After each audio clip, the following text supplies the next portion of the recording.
You're listening to the Doctor Is In podcast. This is the show where you get the best tips, tricks, and nutritional hacks to help you and your family get healthier. You'll also hear what works and what doesn't work so you don't have to waste your time and money. All right, let's get started. Hello, this is the Doctor Is In podcast. I'm Dr. Martin Jr. And I'm Dr. Martin Sr. And this is episode 118. We're actually recording this, not too often that we record a podcast and it goes out the same week. We tend to record a bunch at a time. So we're recording this. It's January 2018, and we've had a terrible winter. It's cold. We've had a bad winter this year. We are definitely in the north. Not sure about climate change. It's pretty cold. We're having a cold year. Now, it's funny. I was just at a conference, as you know, last week. I was in Nashville, Tennessee. I'm not a big country person, and I did get a chance to go to the Grand Ole Opry, and they converted me a little bit, I got to tell you. It's good. Well, yeah, I told you that. You never used to listen to me about that. Live, it's something else. It was quite the experience. Like I said, that was my first country music experience ever, and it was interesting. Real talented, real kind of laid-back mentality, but what I wanted to mention was coming from Northern Ontario all day, the day before, talking about we're getting this big snowstorm. It's going to be bad, and everything was preemptively closing down the day before. And even at the Grand Ole Opry on the Friday night, half the artists couldn't get there, so they brought in other local. They were all big, Crystal Gale and all these. They came in, but they couldn't get. Everything was closed, and the snow didn't even cover like the heel of my, like the sole of my shoe. It just shut the whole place down. It was, the doorman at the hotel I was staying at, they had like balaclavas on. It was just, they don't know what real cold is. Minus 35 below Celsius, Fahrenheit there. That's cold. So we've had a cold winter, but anyways, there's a few things that we want to talk about that really caught our eye over the last few weeks. And there was a fairly large study that was done on how triglycerides actually cross your blood-brain barrier. And what happens is when they cross that blood-brain barrier, they actually mess up leptin, which we'll talk about that. We'll go into more detail about that. But first, let's talk about triglycerides first, and then we'll talk about leptin and what that means and what that does for the body. And then we'll talk about ways that actually lower triglycerides, because the advice that you would get from most doctors or most, not nutritionists as much, but dietitians would go counter to how you would actually lower it. Yeah. And, it's interesting because, again, we're pumping this out on January what are we on, the 16th here, 17th? And, yesterday I was kind of fascinated by the press conference in the United States about the president's health, right? And they were talking about, it was kind of interesting because they were talking about a guy that eats a lot of fast foods and like he's got a bad diet and really doesn't exercise, right? Of course, they said he was in great health, but I was interested to find out if the doctor that was giving the press conference, the president's doctor, was going to actually mention his triglycerides, because they sure mentioned his cholesterol. And as a matter of fact, Donald Trump is on statin drug. He's on two medications. He's on one for blood pressure and he's on one for cholesterol. Okay, so they said that's not a lot of medication for a 70, how old is Donald Trump, 71, 72? Yeah, he's in his 70s for sure. Yeah, so. And they said he's in tremendous shape. Well, okay. I mean, I'd argue with that, but I would have, if I could have been there and I would have asked the question, I said, well, what's his triglycerides? What are his blood fats, right? Because they wanted to know, the reporters there wanted to know what cholesterol was, because everybody's got that in their mind that's important, right? Yeah, cholesterol is the boogeyman, right? Yeah. I mean, that's the ultimate evil when it comes to cardiovascular health, or so they would have you believe. Yeah. And triglycerides are far more important because those are blood fats. And triglycerides, if your triglycerides are high, that is much more dangerous. Those things floating in your bloodstream are, and again, isn't it fascinating? We're finding out that they actually cross the blood-brain barrier. And what does it do in that brain, right? Well, and that's where it gets interesting because let's talk quickly about leptin. Now, and this is what's interesting. So leptin is a hormone that is stored in your fat cells, right? So it's kept in your fat cells, it's stored in your fat cells, and it's released by your fat cells. And leptin has a few jobs, but one of the jobs that leptin has is once it's released from your fat cells, it travels to your brain and it tells your brain that you're full, you're not hungry anymore, right? Again, you're eating a meal, and near the end of that meal, insulin will go up a little bit. That will release some leptin from your cells. It'll travel to your brain. It'll tell your brain, "Hey, you're not hungry." Yeah, not hungry. And then anymore. what it also does, very effective. What it also does a couple other things. One, it actually gets your thyroid to function a little faster, so it speeds up your metabolism, right? So the idea of leptin is to kind of help you maintain your weight. And there's a kind of a counter hormone that's called ghrelin. And ghrelin's interesting as well because it's completely the opposite. Imagine you haven't eaten while you're hungry. So ghrelin, basically tells your brain you're hungry. And because you're hungry and theoretically you don't have any glucose in your blood, you don't have any energy to burn, so your body's saying, hey, we got to slow down your metabolism. We got to slow down your thyroid, right? Mm-hmm. So that's what's happening, which brings up an interesting question, though. And this is something that research has been looking at for a while. If you have a natural mechanism in place, so you're eating, you release leptin, it tells you you're full, you stop eating, speeds your metabolism up, then you lose weight, ghrelin kind of kicks in, tells you you're hungry, slows your metabolism, with the whole purpose of maintaining your body weight, right? So that's built in. So why is it then that we have obesity, right? Why is it that we have a problem with obesity today when we kind of have a natural built-in mechanism in place to protect us from that happening in the first place? And that's where it gets interesting, because research has shown over a while that there's actually something called leptin resistance, which is the same concept as insulin resistance. So that what happens in leptin resistance is you're eating food, your fat cells release leptin, it goes to your brain, but the brain ignores it. So for whatever reason, the brain ignores the leptin, so you're still hungry. So now you're not stopping eating. Then everything's happening. Your metabolism's not going to speed up. It's going to stay slow. So it's leptin resistance. And that was a big focus of research a couple of years ago. Yeah. They were really looking into the effect that leptin had and leptin resistance had on our weight. But what's interesting, they never quite understood why leptin resistance happened. They had some theories on it and they had some good ideas, but they didn't quite know why. Now we're starting to get a better picture of what's going on.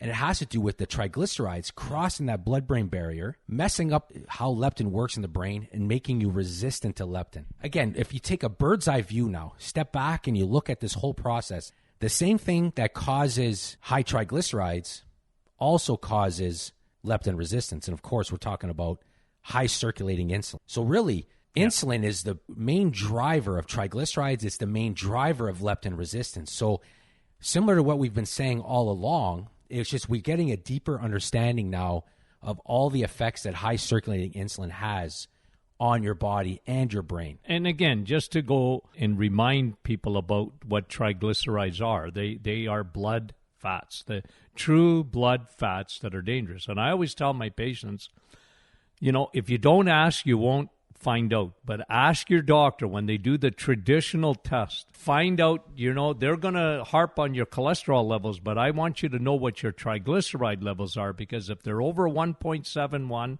and I actually like them a little lower than 1.71, then you have high triglycerides. And if you have high circulating triglycerides, again, now we know what it does. It actually crosses the blood-brain barrier, and it affects your leptin levels, and it'll affect that. You're going to be even hungrier. Your metabolism is going to slow down even more. And it's incredible. That's one of the interesting aspects of leptin resistance, because here you have a person, when somebody's obese, they basically have a lot of stored energy, right?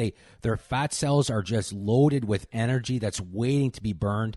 But for some reason, the body is not burning it. In fact, the body is still storing more energy in fat cells, right?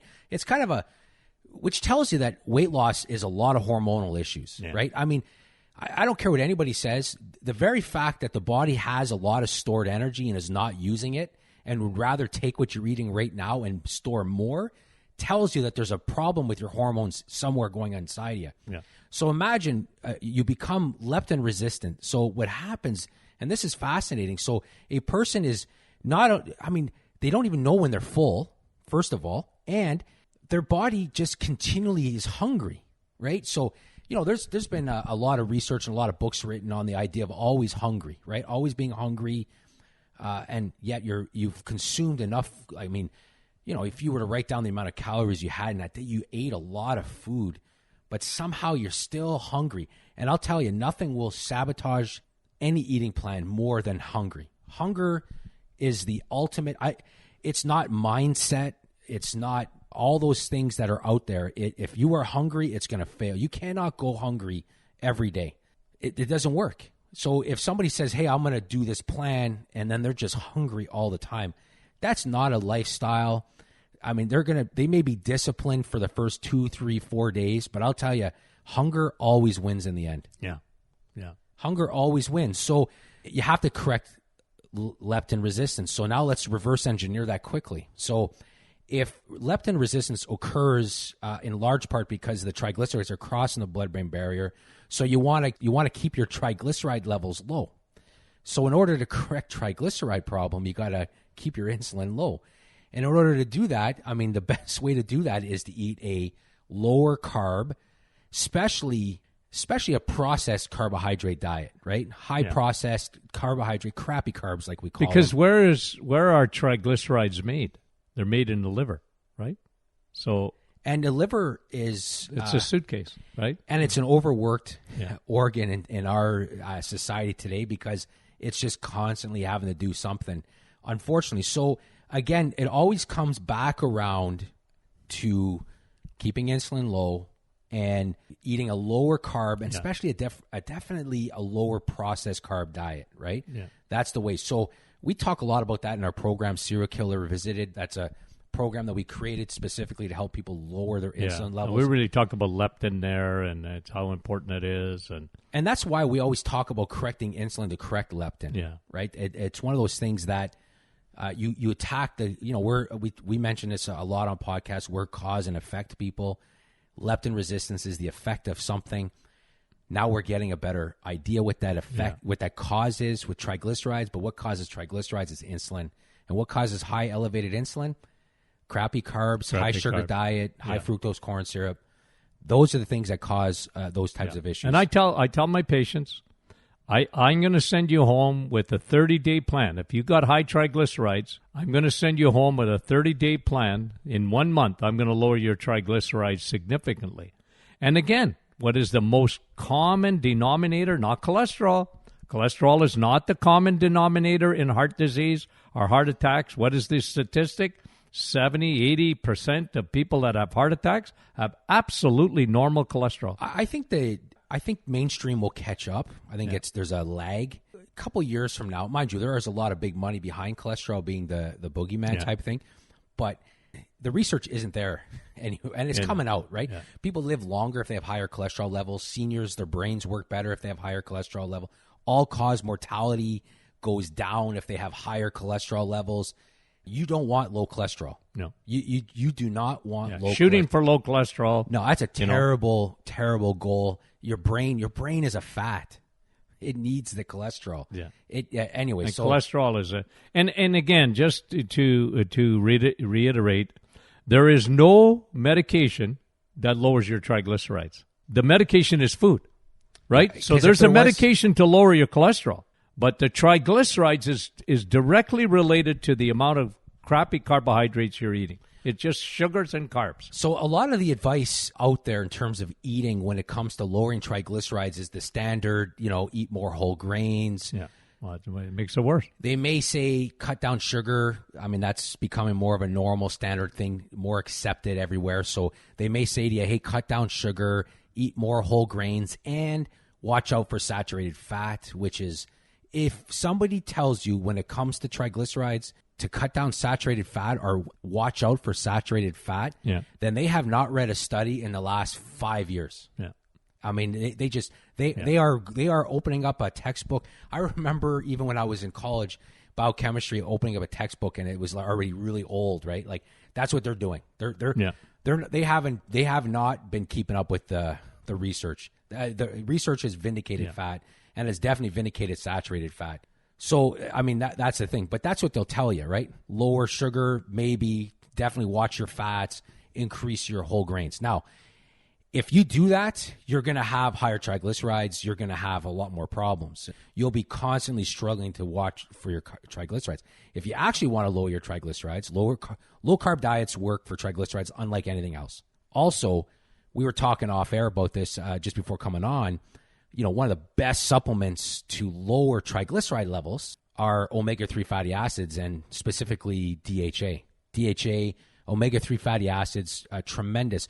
I made reference to, in a newsletter that we sent out this past week, I made reference to a study that was done that I think it was 3.5 grams of DHA EPA significantly lowered triglyceride levels, right?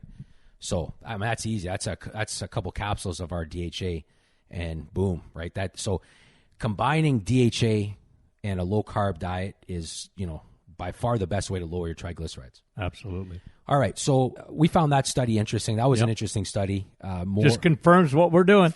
Yeah, so let's. We got a few more minutes here. Let's talk about two things here quickly. One would be kind of our biggest thing that we've noticed, because this time of year, a lot of people start doing a low carb ketogenic type diet, and keto diets, they're definitely a lot more popular than they used to be. That's a lot of people are doing them. A lot of famous people are doing them. It's getting a lot of airtime. So the average person now has heard of a keto diet. So a lot of people this time of year are on a keto diet, and one of the issues that we see when it comes to low carb eating is this. It has to do with fat intake, and this is interesting because fat is no longer the enemy. There's kind of a perception out there if you want to lose a lot of weight, eat a lot of fat, and we're not disagreeing with that. We wrote a book called Eat Fat, Get Lean. However, it's predicated on carbohydrate reduction. Yeah. You can't continue eating the same amount of carbs you are now and just load on a lot of butter, eat a lot more bacon.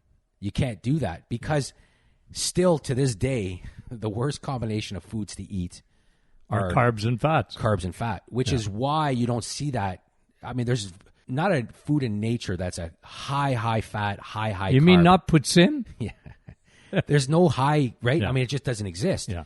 It's not a good combination because what happens in that situation is you eat that food, the carbs are burnt off for energy and more than you need. So then it automatically puts you into storage. Yeah. And then those fat that takes longer to digest gets stored as fat, right? So fat doesn't get stored as fat unless you're eating a lot of carbs.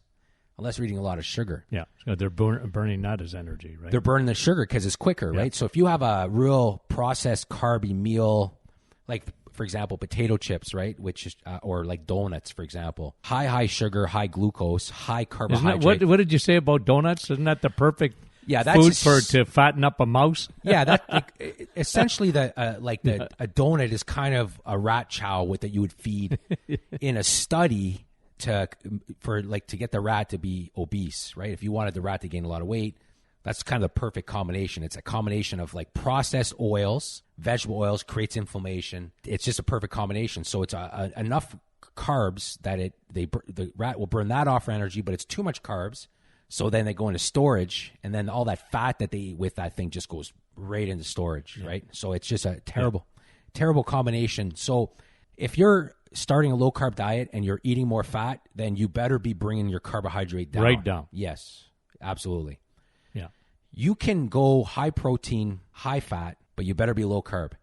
That's all we're saying. So because a lot of people get that sort of mixed up too, right? Yeah, because fat's good for you, but not when you're eating a lot of carbs. Yeah. Then it's just too much energy. You can't do anything with that. So that's just one thing we wanted to mention off the top. And then let's just end this podcast off by talking about two quick studies on non-steroidal anti-inflammatories. Yeah. So one came out showing that it affects fertility in male athletes. They studied male athletes. It doesn't mean that the athletes have different They did a study on male athletes with non-steroidal anti-inflammatories. Which a lot of them would take, right? Like a lot of athletes live on pain medication, right? Anti-inflammatories, right? And so the study showed that it affected fertility in males. Mm-hmm. So that's one. And then you mentioned one as well that I remember I saw come across my... Yeah, it's very recent, right? That in pregnancy, when you're taking non-steroidal, like Tylenol, we can name them, Advil, Tylenol. They say it's safe during pregnancy, but what they're showing is that babies born to mothers that are taking Tylenol or acetaminophen. And I saw in the study there was a certain amount of times they were taking it frequently, but it wasn't a ridiculous amount. No, it wasn't crazy, but you can imagine, maybe taking it for whatever, right? Pain. And a lot of times women, they're pregnant, they have a lot of back pain, and their postures change, and they're having trouble sleeping or whatever. They take Tylenol. The problem is that these kids that were born to these mothers were 6 times more likely to have cognitive issues, brain issues, and so it affected their cognitive abilities in the children. And we've been talking about this for so long about.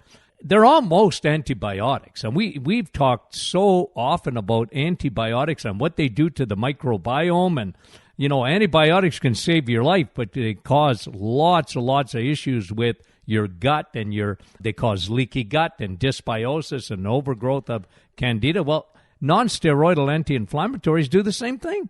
They play with your microflora. They play with your bacteria. And it's interesting because, as you mentioned, because they are sold over the counter, people just assume that they can consume them whenever they want, right? Yeah. So, those 2 studies were interesting. There have been other studies done about different effects that they have. So the bottom line really is, like any other synthetic drug, you got to be careful. They're not without consequence. Yeah. Even though for a while it seemed like they were very safe in a sense, right? Now we're finding out that's not really the case. So if you have like a headache and you're looking to take a Tylenol, I would probably do a few other steps first, like drink a lot of water. There are other things that I would do, magnesium, stuff like that. Yeah. Before trying to kill it with trying to balance your hormones, because a lot of women get migraines and get headaches because of hormonal issues and stuff like that, right? So anyways, we're out of time, but we want to thank you for listening. If you have any questions, you can email us at info@martinclinic.com. And you can go to our website. If you're not a newsletter subscriber, go to our website, martinclinic.com, and sign up. We give away a ton of information a couple times every week. So again, thank you for listening. Have a great day.